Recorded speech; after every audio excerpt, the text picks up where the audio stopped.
కేంద్ర ప్రభుత్వం సంచలన నిర్ణయాన్ని తీసుకుంది. ప్రధాని సీఎంలు మంత్రులను పదవి నుంచి తొలగించేందుకు వీలు కల్పించే 3 బిల్లులను లోక్సభలో ప్రవేశపెట్టింది. వీటిపై ప్రతిపక్షాల నుంచి పెద్ద ఎత్తున నిరసనలు వ్యక్తమయ్యాయి. ప్రతిపాదిత బిల్లులు రాజ్యాంగం, సామాఖ్యవాదానికి వ్యతిరేకంగా ఉన్నాయని ఆరోపించాయి. బిల్లులను హడావిడిగా తీసుకొచ్చారన్న ప్రతిపక్షాల విమర్శలను అమిత్ షా తోసిపుచ్చారు. వాటిని జేపీసీ పరిశీలనకు పంపించారు. నేర చరిత్ర కలిగిన నేతలకు కేంద్ర ప్రభుత్వం రాజకీయ నేతలకు షాక్ ఇవ్వబోతుంది. వివిధ నేరారోపణలతో అరెస్టై వరుసగా 30 రోజుల పాటు నిర్బంధంలో ఉన్న ప్రధాని, సీఎంలు, మంత్రులను పదవి నుంచి తొలగించే బిల్లులను హోంమంత్రి అమిత్ షా లోక్సభలో ప్రవేశపెట్టారు. అందులో గవర్నమెంట్ ఆఫ్ యూనియన్ టెరిటరీస్ సవరణ బిల్లు, 130వ రాజ్యాంగ సవరణ బిల్లు, జమ్మూ కాశ్మీర్ పునర్వ్యవస్థీకరణ సవరణ బిల్లులున్నాయి.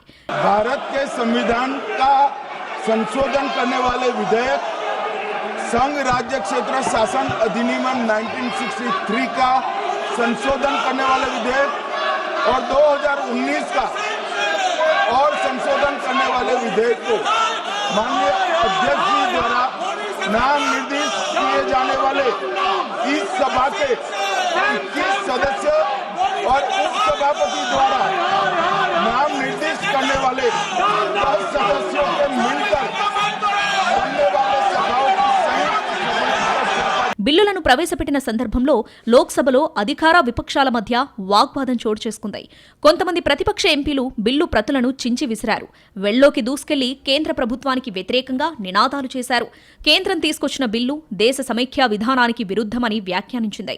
గుజరాత్ హోంమంత్రిగా ఉన్నప్పుడు అమిత్ షా కూడా అరెస్ట్ అయ్యారని ఎంపీ కేసీ వేణుగోపాల్ గుర్తు చేశారు.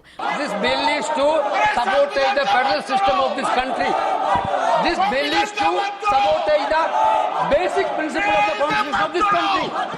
Sir, BJP people are telling this bill is to bring morality in politics. Can I ask a question to the Honorable Home Minister? When he was the Home Minister of Gujarat, he had been arrested, sir.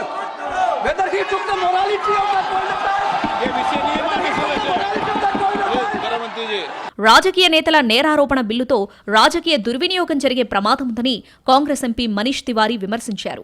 కేంద్రం రాజ్యాంగాన్ని మారుస్తుందని మండిపడ్డారు. అటు జమ్మూ కాశ్మీర్ పునర్వ్యవస్థీకరణ బిల్లును తీవ్రంగా వ్యతిరేకిస్తున్నామని MIM MP Asaduddin అన్నారు. ఇది పూర్తిగా రాజ్యాంగ విరుద్ధమని అన్నారు. I stand to oppose the introduction of JNK Reorganization Amendment Bill 2025, Union Territories Amendment Bill 2025 and the Constitution 130 Amendment Bill 2025, sir. Sir, this violates principle of separation of powers, due process, undermines the right of the people to elect a government. Sir, it gives executive agencies a free run to become judge and jury executioner based on flimsy allegations, suspicions, sir. విపక్షాలు ఈ బిల్లును వ్యతిరేకించడాన్ని Congress MP Shashi Tharoor తప్పుపట్టారు. ఇందులో ఎలాంటి తప్పు లేదని, ప్రజాస్వామ్యానికి ఎంతో మేలు చేస్తుందన్నారు. On the face of it, it seems reasonable that anyone who does anything wrong should be liable to punishment and should not be holding a high constitutional office or a political office. I think that makes sense. On the second issue, 1963 UT చట్టంలో CM లేదా ఒక మంత్రిని తీవ్ర నేరారోపణలపై తొలగించే నిబంధన లేదు. కాబట్టి section 45కు సవరణలు చేయాల్సి ఉంటుంది. రాజ్యాంగంలోనూ అలాంటి నిబంధన లేనందున చట్టపరమైన ఫ్రేమ్వర్క్ కోసం ఆర్టికల్ 75, 164, 239A క్లాస్ ఏలను సవరించాల్సి ఉంటుంది.